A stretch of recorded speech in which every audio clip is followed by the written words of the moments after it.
Bonjour à tous, nous voici donc maintenant dans la partie de la formation sur la communication avec le monde végétal qui parle de la forme que prennent les échanges.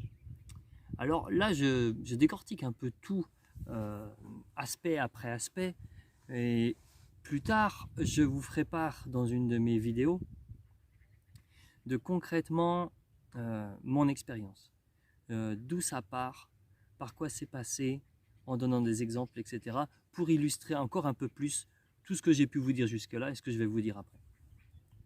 Alors concrètement, et là j'en ai déjà un petit peu parlé dans les précédentes vidéos, comment ça se manifeste, ces visions, ces échanges, ces communications avec le monde végétal. Alors, ce qui peut paraître paradoxal, c'est qu'on est sur un niveau subtil, c'est-à-dire qu'on pourrait imaginer que parce que c'est subtil, c'est de l'ordre de l'imperceptible et on n'est jamais sûr de rien. Et en même temps, il y a quelque chose d'évident. C'est-à-dire que quand on est dans une vision, quand on reçoit une communication, on est en communication, en échange, il n'y a pas de doute.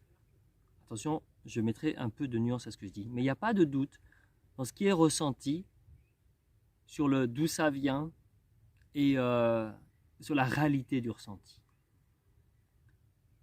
Je ne peux pas prendre de photos, je ne peux pas faire de film, je ne peux rien prouver du tout. Mais en moi, une fois que j'ai une communication, un échange, c'est sûr, c'est évident. Alors, on n'utilise pas ou je n'utilise pas ou je ne perçois pas les choses par les sens habituels. C'est-à-dire que oui, ok, je vous ai parlé de frissons, je vous ai parlé d'émotions, etc. Mais la vision globalement n'utilise pas, je ne vois pas, ça ne remplace pas ma vue. C'est-à-dire que je peux avoir une vision avec les yeux ouverts et la vision n'a rien à voir avec ce que je vois concrètement.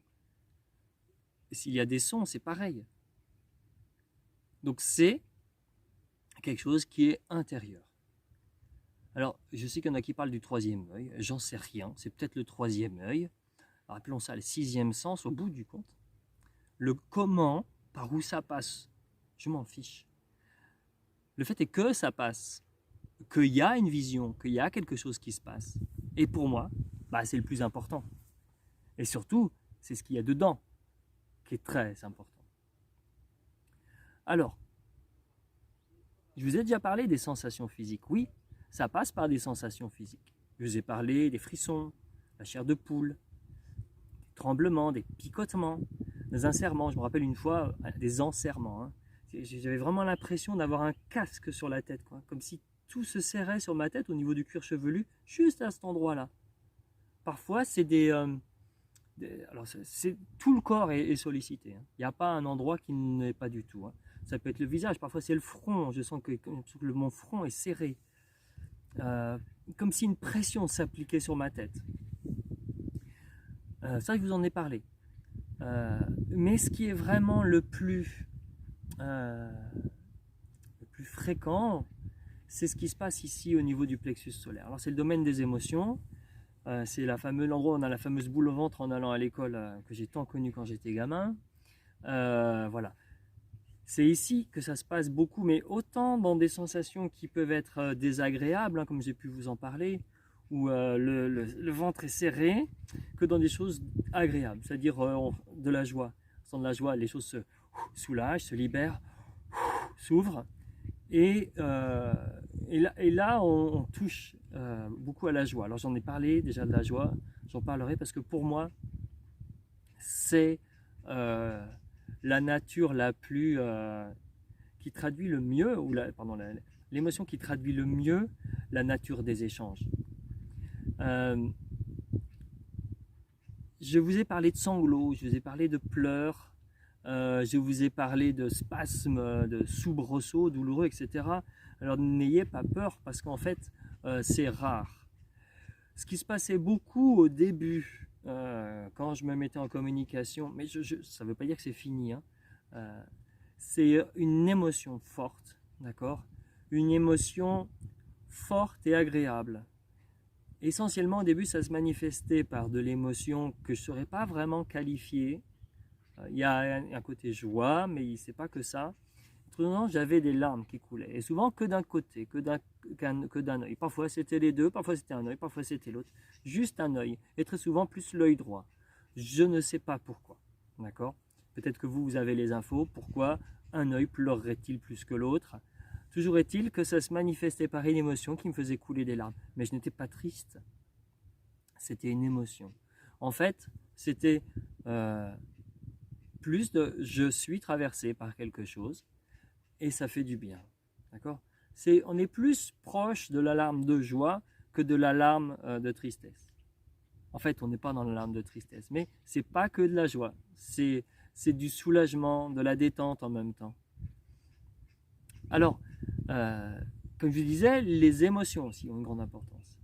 Je vous ai dit, c'est essentiellement de la joie, mais aussi c'est ressentir un grand soulagement. Et quand je dis joie, c'est quelque chose de profond. Encore une fois, les émotions c'est là, donc ça se passe beaucoup là, mais parfois il y a une joie qui envahit tout l'être, quoi. Vraiment, waouh, tout l'être.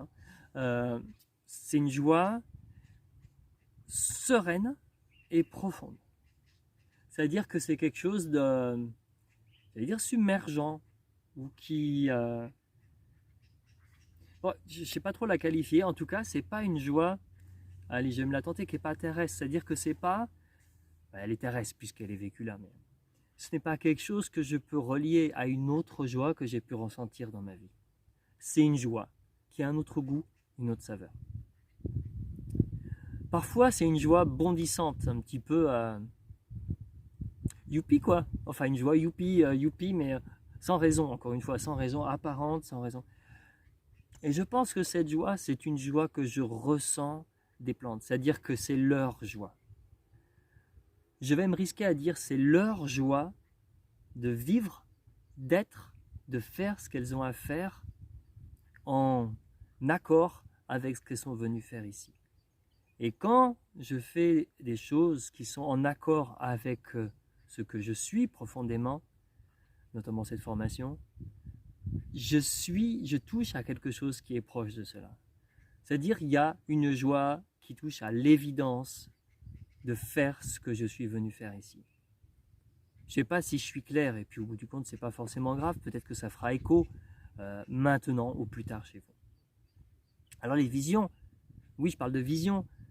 Vision, bon, c'est un peu restrictif parce que la vision, ça parle des yeux. On voit quelque chose, la vision. Les visions, c'est effectivement beaucoup d'images que je vais recevoir, des scènes qui ne se suivent pas forcément ou qui changent assez rapidement, un peu sur le mode rêve, mais encore non, c'est pas ça. C'est des scènes, c'est-à-dire que je vais voir une scène, par exemple, je vais voir le soleil se lever, ok, bien.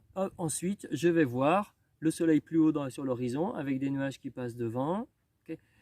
Et voilà, je vais avoir différentes scènes. Parfois, c'est quelque chose, le sens me paraît évident, parce qu'en fait, encore une fois, tout fait sens dans la vision, dans la communication. Tout participe au sens, entre les sensations physiques, les émotions, les images qui vont se succéder, qui sont très souvent dans le domaine du symbolique. Le symbole, l'arbre droit, la chose qui est droite, d'accord ? Un jour, on m'a montré une bougie. En gros, on m'a dit, en fait, la bougie, si tu veux qu'elle brûle, il ne faut pas qu'elle soit comme ça. Pour qu'elle brûle bien au maximum de sa capacité, de ce qu'elle est faite pour être, il faut qu'elle soit droite. En fait, on ne me le disait pas comme ça, mais on me montrait la bougie. Et le sens évident était, Christophe, en fait, tu te positionnes comme ça dans la vie, tu ne te tiens pas droit. Forcément, tu ne peux pas donner la flamme que tu devrais donner. Ok, ça je l'ai compris, il n'y avait pas de texte à côté, c'était juste ça. Mais l'évidence du sens de l'image qui vient est indiscutable. Alors parfois elle est discutable parce que je ne comprends pas. Je vous ai dit, il y a des choses que je ne comprends pas, que je ne comprends toujours pas. Mais je fais quelque chose que je vous invite à faire et qu'on nous a dit depuis qu'on est gamin, si tu ne comprends pas, tu demandes. Tu demandes qu'on t'explique en fait. Ah bah c'est ce que je fais. C'est-à-dire que l'image est parfois super claire, évidente, le sens est transparent, limpide, mais donc ça c'est bon, ok. Mais par contre si ça ne l'est pas, eh ben je demande. En gros, je dis, mais je vous expliquerai ça plus tard, là je comprends pas. Est-ce que je peux avoir une autre image ou est-ce que vous pouvez reformuler? Et en fait, j'ai le droit à une autre image qui va me présenter la chose autrement avec une autre symbolique pour m'amener à comprendre. En fait, quand on me représente des images, je comprends toujours. Je pense que c'est arrivé peut-être deux fois, ou une fois, pardon, où j'ai dû demander deux fois. Mais parfois, je suis un peu tête de bois, donc il faut parfois lui expliquer longtemps avant qu'il comprenne. Il y a la symbolique, mais aussi des paraboles. C'est-à-dire que on va utiliser une succession de choses. C'est un langage parabolique, un petit peu comme Jésus. Alors attention, pas de comparaison. Un peu comme Jésus, qui va pas dire les choses exactement comme il pourrait les dire, mais il va utiliser un langage qui est plus subtil, qui va parler peut-être une autre couche de la réalité plus inconsciente, un peu comme on peut retrouver dans l'hypnose, pour faire passer le message. Et je pense que ça, c'est beaucoup utilisé dans les visions. Enfin, je pense pas, j'en suis sûr en fait. Okay. Alors parfois aussi, j'ai des mots.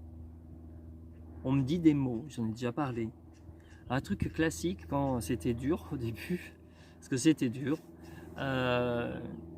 c'est aie confiance, fais confiance, continue, tu es sur la bonne voie.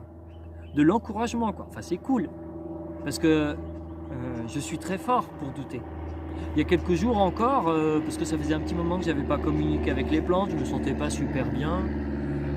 Je me disais, et si tout ça c'était n'importe quoi?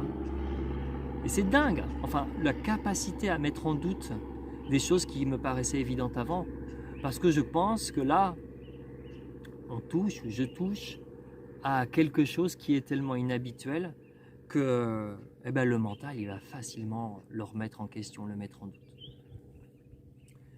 Alors ça peut être des phrases, des mots qui vont accompagner des images, c'est-à-dire que c'est pas juste la phrase, ça peut être des sons aussi. Parfois j'ai des sons, mais c'est pas des sons qui n'existent pas dans l'environnement.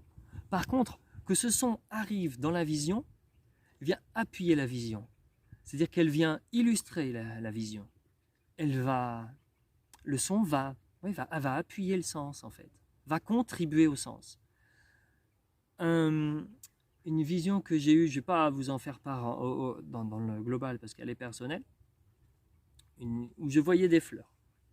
Et une fleur notamment qui avait, en fait on appelle ça la campanule carillon. Alors, regardez, c'est une immense campanule comme j'avais dans mon jardin, une immense campanule qui est, on va dire qui est à peu près grosse comme ça, donc, et haute comme ça, magnifique, bleue, etc., qui a vraiment la forme d'une cloche en fait, d'un carillon.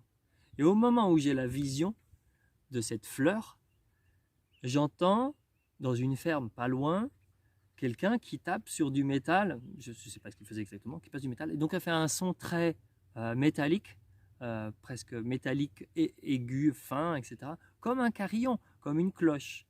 Et juste à ce moment-là, il y avait en même temps la vision qui apparaissait des alpages.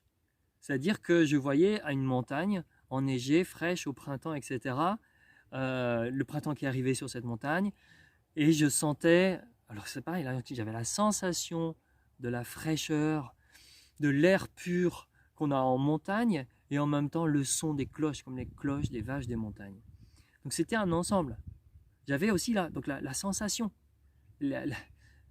J'avais pas froid, mais je sentais, vous savez, cet air si pur, si bon qu'on a en montagne, je le sentais, je le ressentais. Donc c'était le tableau complet. Il y avait le son, il y avait l'image, il y avait... Ouais, c'est mieux qu'un home cinéma. Hein. Et c'est des sensations pour lesquelles il n'y a pas de doute. C'est-à-dire que je sens, quand je les ai, qu'elles sont justes. Il n'y a pas de doute à avoir par rapport à ces sensations-là. Il y a de l'évidence. Elles sont vraies. Et là encore, on revient à ce que j'appelle la nature des échanges qu'on a avec le monde végétal. C'est qu'il n'y a pas de faux. C'est vrai, c'est juste, c'est authentique, c'est bienveillant, on est dans la vérité en fait. Il dit, bon sang, il est perché ce mec, c'est pas possible. Oui, enfin bon, vous avez payé la formation, donc voilà. Vous avez la monnaie de votre pièce. J'aimerais insister beaucoup sur un aspect, c'est qu'en fait, Ce n'est pas juste le mot qu'est le message, ce n'est pas juste l'image qu'est le message, ou le son, ou les sensations, ou l'émotion, c'est tout. En fait, c'est complet, encore une fois. On est comme dans la vie. En fait, quand j'ai vu une expérience là, je suis au milieu de ruines byzantines, j'entends des oiseaux, je vois des fleurs, je ne sais pas si vous entendez les oiseaux, il y a la chaleur du soleil sur moi, il y a une légère brise, il y a des odeurs particulières méditerranéennes, on va dire, j'entends l'avion, etc. Enfin, le soleil descend. C'est un ensemble, c'est une expérience globale. Et comme on utilise de nos 5 sens pour percevoir et vivre cette expérience globale, eh ben, c'est la même chose dans une vision, mais sans utiliser nos sens habituels. Juste en recevant un message global, avec plein de dimensions qui sont d'une autre réalité que la réalité perceptible. C'est-à-dire que là, je perçois objectivement les choses. Dans la vision, il y a quelque chose qui se présente de l'ordre du sens qui ne le ferait pas dans la réalité, qui n'existerait pas dans la réalité. C'est-à-dire que le sens m'est amené avec, la signification m'est amenée avec, évidente. C'est-à-dire que je n'ai pas besoin d'interpréter, elle est évidente. Et ça, c'est génial. Je vais juste mettre un petit bémol. C'est qu'en fait, cette démarche, cette capacité à percevoir, à ressentir, il y a un risque derrière quand même. C'est que très très très vite, en tout cas pour moi, le mental il arrive. Et parfois, dans certaines communications que j'ai avec le monde végétal, je me demande où est la limite entre la vision et moi ce que je viens rajouter dessus avec mon mental. Tout particulièrement dans certaines visions, communications, où j'ai du mal à me focaliser, à me concentrer, à arriver à être bien branché en fait. Parce que le mental turbine un petit peu, je ne suis pas très tranquille, ou peut-être que je ne me suis pas assez détendu avant, relaxé avant et mis en disposition pour le faire, ou parce que parfois j'aimerais avoir une certaine nature de message. Et finalement, c'est là est la question de l'honnêteté et de l'intégrité. Et j'avoue que moi, personnellement, ça me pose encore problème parfois. C'est-à-dire qu'il y a des choses qui sont absolument évidentes, ou je ne questionne pas, parfois j'ai un doute. Alors comment je fais pour éviter ces extrapolations? Comment je fais pour éviter de laisser la vision se faire polluer par mon mental? Déjà, j'essaie d'être honnête. C'est pas la chose la plus facile au monde, pour moi en tout cas. J'essaie d'être honnête. Mais j'ai un atout supplémentaire. Et encore une fois, intervient ma femme. Donc j'ai bien fait de la trouver. Hein. Alors qu'est-ce qui se passe? Alors Perrine, elle est clairvoyante, comme je vous ai dit. Elle soigne avec les mots, mais elle a une capacité. Déjà, c'est une femme honnête. Plus honnête que moi, en tout cas pour l'instant. C'est une femme honnête qui est capable de ressentir la structure énergétique des gens, des personnes qu'elle croise, si elle souhaite le faire, des personnes avec qui elle vit. Et s'il y a une dissonance, elle va le ressentir physiquement. C'est-à-dire que je lui partage régulièrement mes publications, n'importe quoi, mes visions.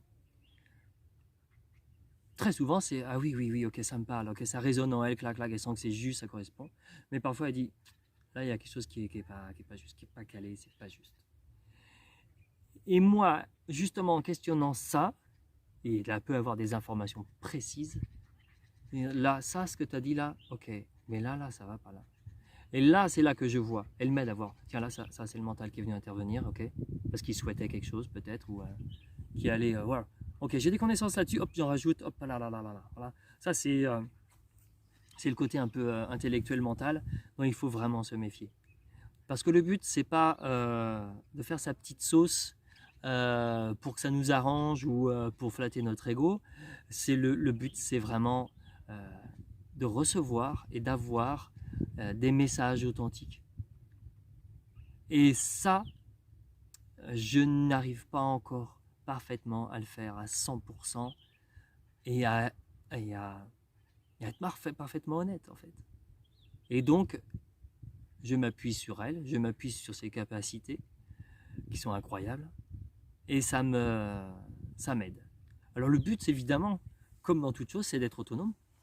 C'est que je ne sois pas dépendant. Donc c'est mon travail aussi. Et c'est ça, c'est génial aussi parce que c'est un chemin de progression là-dessus aussi. C'est un chemin d'évolution. C'est quelque chose qui s'arrête pas, qui continue. Et c'est chouette, c'est l'aventure. Ça aussi, ça fait partie de l'aventure parce que je suis humain, je suis Christophe. J'ai une tête de caboche des fois, je suis têtu.